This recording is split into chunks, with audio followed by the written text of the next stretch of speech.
आजकल social media पर दो ही पॉइंट चल रहे हैं, बीजेपी वर्सेस कांग्रेस। इस देश के सबसे ईमानदार लोग तो इस देश के पॉलिटिशियंस ही हैं। सोनम वांगचुक के टाइम पे कोई मिलने नहीं गया, बहुत गिने चुने लोग गए थे उनसे मिलने कि क्या स्टेटस है, क्या चीज़ है। उसमें से एक गए थे प्रकाश राज। वो सरकार को लेके भी कुछ मोदी जी बेशरम है। बाद न्यूज़ आती है प्रकाश राज ज्वाइंड बीजेपी। मोदी जी का इंटरव्यू, आज तक एक प्रेस कॉन्फ्रेंस नहीं हुआ। एक प्रेस कॉन्फ्रेंस लिया उन्होंने, किसके साथ? अक्षय कुमार के साथ। Scripted press conference. मोनोपली लेने के बाद भी थोड़ा सा इनसिक्योर फील करा तो बाकी की दोनों अपोजिशन पार्टीज के हाथ पैर ही काट दिए, हथियार गिरवा दिए। और जब देखो एक ही रोना लगा रहता है कि हमारी देश के आधे से ज्यादा जनता टैक्स नहीं देती, लेकिन देश का हर नागरिक टैक्स देता है, क्योंकि जब वो दुकान में जरूरत का सामान खरीदने जाता है तो आटा, दाल, चावल, तेल, हर चीज में भर भर के टैक्स लगा होता है। आपकी एक हक है, आपकी एक आदत है, हर एक छोटी से छोटी चीज में आप उंगली करते हो। कहीं दुकानदार जाते हो, छोटे से दुकानदार पे जाते हो तो वहां पे आप जाके ये जरूर पूछते हो कि ये जो मैं चीज ले रहा हूँ इसकी एक्सपायरी डेट क्या है। देश बाहर के दुश्मनों से लड़ सकता है, लेकिन अंदर के गद्दारों से लड़ने के लिए देश की जनता को जागना होगा और तुम लोगों से हिसाब मांगना होगा कि आखिर तुम लोगों ने उनके लिए किया क्या है।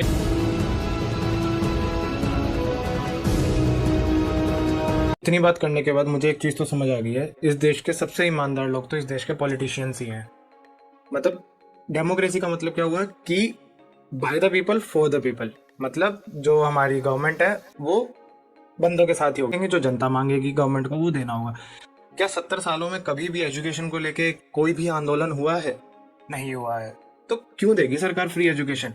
मतलब अगर सरकार फ्री एजुकेशन इस चीज पे देने लग जाए, मतलब जो आपने मांगा ही नहीं वही आपको देगे, तो आप क्यों वोट दोगे उसे? तो वो अपना ये मैनिफेस्टो रखेगी क्यों कि आपको फ्री एजुकेशन चाहिए, नहीं चाहिए, आपने मांगा ही नहीं है। तो अब इसमें गलती सरकार की नहीं है, सरकार तो बहुत ईमानदार है। आपने जो बोला उन्होंने करके दिखाया, यही तो चीज करनी होती है सरकार को, इससे ज्यादा और क्या लोग हैं। अब यहाँ पे हमारी जो मीडिया है वो कौन सा सही है? वो भी कुछ सच नहीं दिखा के राजी, वो हर एक चीज को गलत ही दिखाना चाहती है, या मतलब वो चीजें दिखाना चाहती है जो हमारे देश से अलग ही है। हमारे देश में क्या हो रहा है वो किसी को नहीं दिखाना। हमारी देश की सबसे बड़ी ब्रेकिंग न्यूज पता है क्या है? एल्विश यादव की जो लाइफस्टाइल है वो खराब है। मतलब लिटरली ब्रेकिंग न्यूज लिखा हुआ आ रहा था उस पर, ये तो न्यूज दिखा रहे वो। ये चीज गलत है, सबको पता है। क्या इसके खिलाफ किसी ने कोई आंदोलन, कोई मुहिम छेड़ा हो, कुछ हुआ हो, कुछ करा है? नहीं करा है। सोनम वांगचुक वो इतने टाइम से हमारे देश के लिए, लद्दाख के लिए अच्छे से आंदोलन कर रहा है, लड़ रहा है। क्या मीडिया ने वो दिखाया? नहीं दिखाया। कांग्रेस के टाइम पे एटलीस्ट मीडिया दिखा तो देती थी चीजें। जो आपके टाइम पे ये केजरीवाल अन्ना हजारे के साथ बैठे थे तो उन्होंने जब आंदोलन किया था कम से कम मीडिया में दिखाया तो गया था, पता तो था कि हाँ आंदोलन हो रहा है। यहाँ तो कुछ दिखाया ही नहीं जा रहा। ये तो बहुत ही खतरनाक स्टेट हो गई है एक तरह से देखा जाए। बट इसके खिलाफ भी कोई आंदोलन नहीं है, कोई स्टेट नहीं है, कोई मुहिम नहीं है, कुछ नहीं है। तो ठीक है, वो भी दिखा रहे हैं, हम भी देख के खुश हैं। किसी पेरेंट्स से जाके पूछ लो, जो ओल्ड पीपल है या हमारे पापा की जनरेशन क्या है उससे ऊपर है, उनसे जाके पूछ लो, वो तो खुश हैं। वो तो कह रहे हैं कि मोदी जी से अच्छा काम तो कोई कर ही नहीं सकता। मीडिया ने मोदी जी को, मतलब सरकार को, इतना ऊपर करके दिखा दिया है कि उनको विश्वास ही नहीं हो रहा कि वो गलत हो सकते हैं या वो कुछ एक ऐसी चीज मिस कर गए हैं। वो तो भगवान बने बैठे हैं इस टाइम पे। उनसे जाके पूछो तो सही, उनसे एक बार डिस्कशन करो। मैंने करी है, मुझे पता लगा लिटरली वो तो पूरा ब्रेन वॉश मैं कह सकता हूँ कि हो चुके हैं। उनको नहीं पता कि क्या चल रहा है दुनिया में। हम सोशल मीडिया पे हैं थोड़ा तो हमें पता लग जाता है, उन्हें लिटरली नहीं पता। तो अब ऐसे केस में जब मीडिया ही सच दिखाने को राजी नहीं है, कुछ नहीं हो रहा और हम भी कुछ नहीं मांग रहे, तो फिर ठीक है, फिर तो ऐसे ही चलेगा ना। इसमें गलत क्या है? मतलब यहाँ पे हम सोशल मीडिया पे इतनी चीजें चल रही है, कभी वो ध्रुव राठी उठ के आ जाता है, कभी कोई उठ के आ जाता है, ये सब तो चलता ही रहेगा। मैं तो कह रहा हूँ वो भी व्यूज के लिए कर रहे हैं, उनको भी कौन सा पड़ी है। मतलब डिक्टेटरशिप आने वाली है। ये तो एक बहुत बड़ा मार्केटिंग गिमिक वर्ड यूज करा गया बाय ध्रुव राठी। उससे पहले किसी ने नहीं बोली थी ये वर्ड, लेकिन उसके जस्ट बाद कांग्रेस आ गई, सेम वर्ड को पकड़ के वो भी शुरू हो गई कि ये तो डिक्टेटरशिप हो रही है, ये हो रहा है। मार्केटिंग गेमिंग बन रखी है पॉलिटिशियंस का, ये पॉलिटिक्स का गेम बन रखा है। तो वो भी व्यूज के लिए कर रहा है, सभी व्यूज के लिए कर रहे हैं। तो इसमें सही और गलत तो कुछ समझ ही नहीं आ रहा। अब सोनम वांगचुक के टाइम पे कोई मिलने नहीं गया, बहुत गिने चुने लोग गए थे उनसे मिलने कि क्या स्टेटस है, क्या चीज है। उसमें से एक गए थे प्रकाश राज। वो वहां गए, उनके पास बैठे, मीडिया गई, मीडिया ने दिखाया कि प्रकाश राज वहां बैठे हुए हैं। उन्होंने मीडिया को लेकर बहुत गलत सा बोला कि इसको दिखाना चाहिए था, क्यों नहीं दिखाया, ये तो गलत है। सरकार को लेके भी कुछ बोला। मोदी जी बेशरम है, बेशरम है मोदी जी। ऐसे प्राइम मिनिस्टर कभी नहीं देखा। जब चुनाव आयोग ने बोला है, जो हमारा आर्मी ने बोला है आर्मी का और इस हमला का पॉलिटिक्स मत करो। फिर कर रहा है क्योंकि उनको सच बोलने के लिए कुछ भी नहीं है, रिपोर्ट कार्ड नहीं है। रोजगार का क्या हुआ उसका जवाब दो, किसानों का हालत क्या हुआ उसका जवाब दो, स्कूल्स का क्या हुआ उसका जवाब दो। उसका जवाब नहीं है, इसीलिए वो किसी के पीछे जा रहे हैं, बेशर्म है। इन 2 दिन बाद न्यूज आती है प्रकाश राज ज्वाइंट बीजेपी। ये तो स्टेटस चल रहा है अभी हमारे देश का। इसमें वो भी पॉलिटिक्स खेल रहे हैं, फिल्म स्टार्स भी पॉलिटिक्स पे आ चुके हैं देखा जाए तो।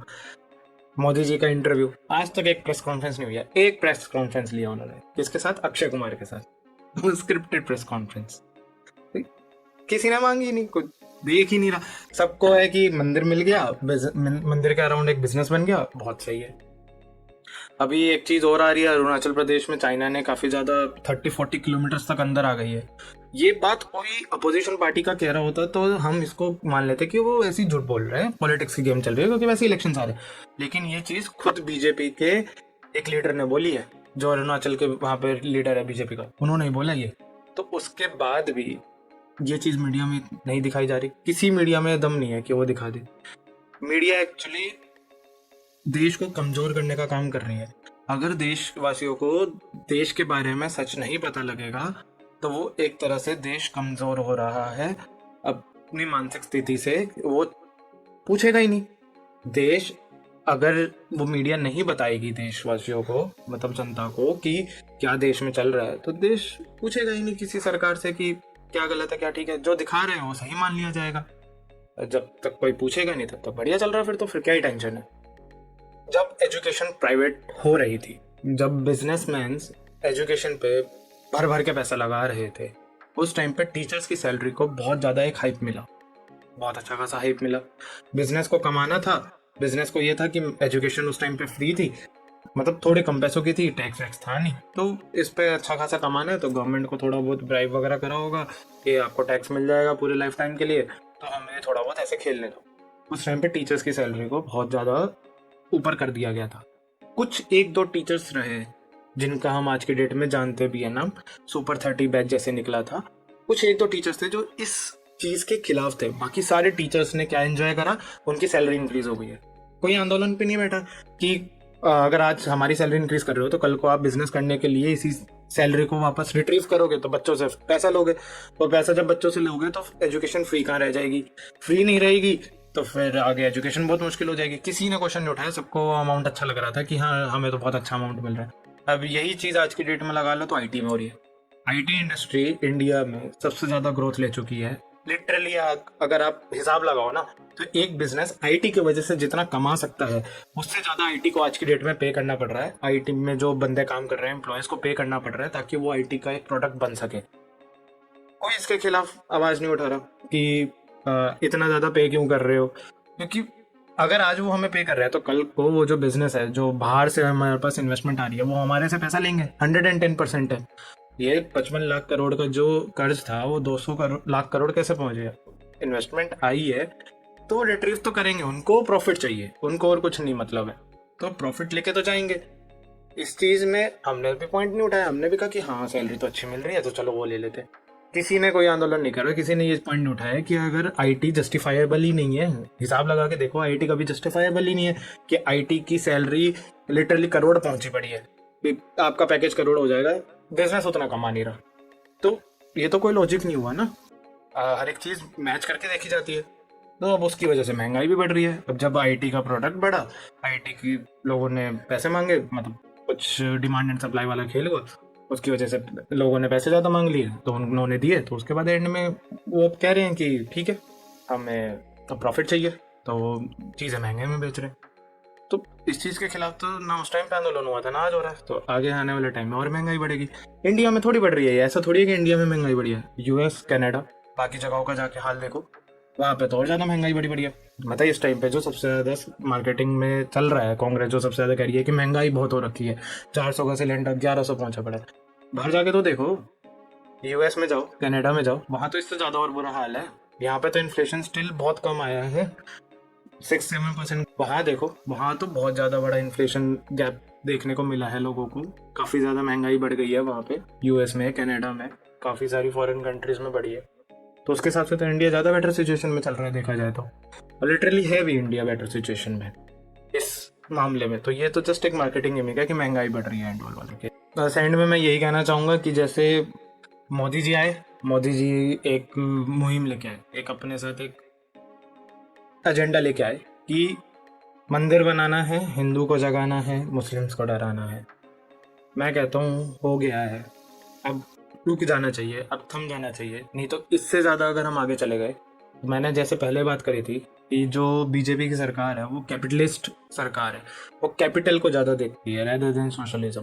तो अगर ऐसे ही चलता रहा, हम लोगों को डराते रहे, आधी ज़्यादा जनता को ख़त्म करते रहे, दोस्तों को बहुत ज़्यादा हेल्प मिल गई, 128th रिचेस्ट मैन था 2014 में उनका एक दोस्त, और आज के डेट में 3rd रिचेस्ट मैन है, तो काफ़ी कर लिया, देश को अच्छा खासा ग्रो कर लिया, सब बढ़िया है।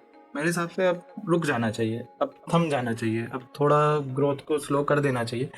नहीं तो अगर ऐसे ही चलता रहा तो इंडिया में पैसा तो बहुत आएगा, मैं मना नहीं कर रहा पैसा नहीं आएगा, इंडिया में पैसा तो बहुत आ जाएगा, लेकिन पूरा इंडिया गुजरात जैसा बन जाएगा। गोवा की तरह रहने दो, तमिलनाडु को तमिलनाडु की तरह रहने दो, लद्दाख लद्दाख की तरह रहने दो, पूरे देश को गुजरात जैसा क्यों बना रहे हो? इस बार का मैनिफेस्टो देख लो दोनों पार्टीज का, पहली बार होगा किसी कंट्री के इलेक्शंस में, लोकसभा इलेक्शंस में मैनिफेस्टो जो आया है दो अपोजिशन पार्टीज का, दोनों बिल्कुल अलग है।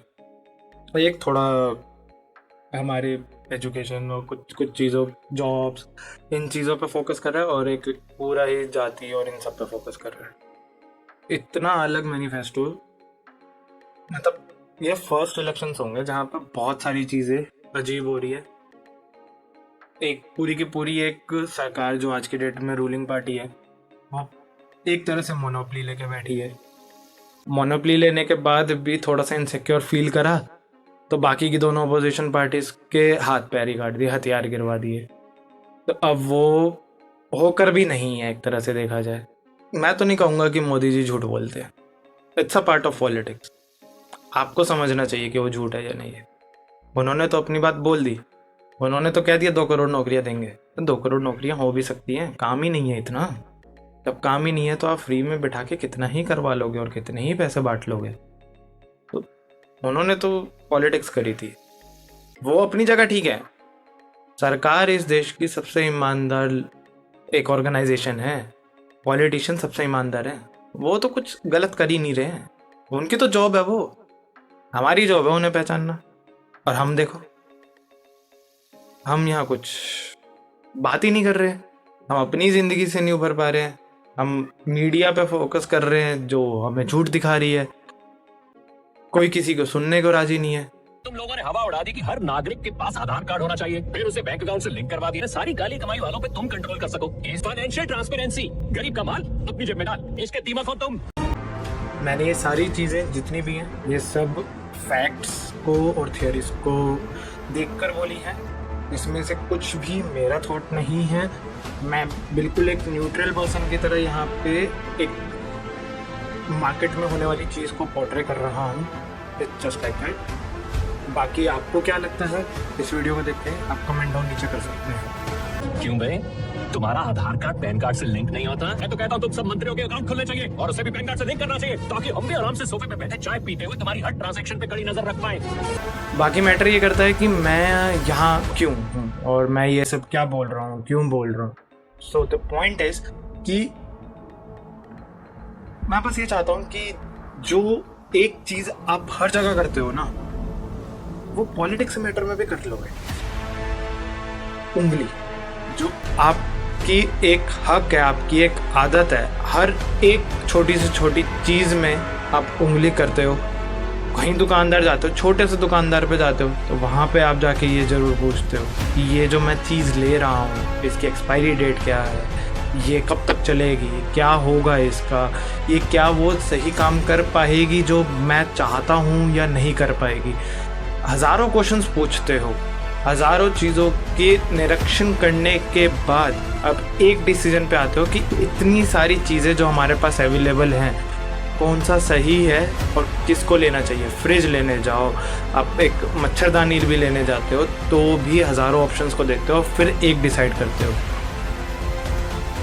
पॉलिटिक्स में भी आप अपने लिए एक नेता चुन रहे हो, थोड़ा रिस्पॉन्सिबल हो जाओ और चीज़ें पूछो कि मैं आपको वोट दे रहा हूँ इस चीज़ के लिए, कब तक हो जाएगा, क्या यही होगा, और कुछ भी कर रहे हो मेरे लिए स्पेशली क्या कर रहे हो, ये सारी चीज़ें पूछो। हमारा देश बाहर के दुश्मनों से लड़ सकता है, लेकिन अंदर के गद्दारों से लड़ने के लिए देश की जनता को जागना होगा और तुम लोगों से हिसाब मांगना होगा कि आखिर तुम लोगों ने उनके लिए किया क्या है। पार्टी से पूछो कि हमारे लिए क्या कर रहे हो, हमारे बच्चों के लिए क्या कर रहे हो, हमारे माँ बाप के लिए क्या कर रहे हो, या फिर इस देश को आगे बढ़ाने के लिए क्या कर रहे हो। जिस दिन देश की जनता ने तुम लोगों से हिसाब मांगना शुरू कर दिया, तुम्हारे धंधे बंद हो जाएंगे, सड़क पे आ जाओगे तुम, जेल में सड़ोगे।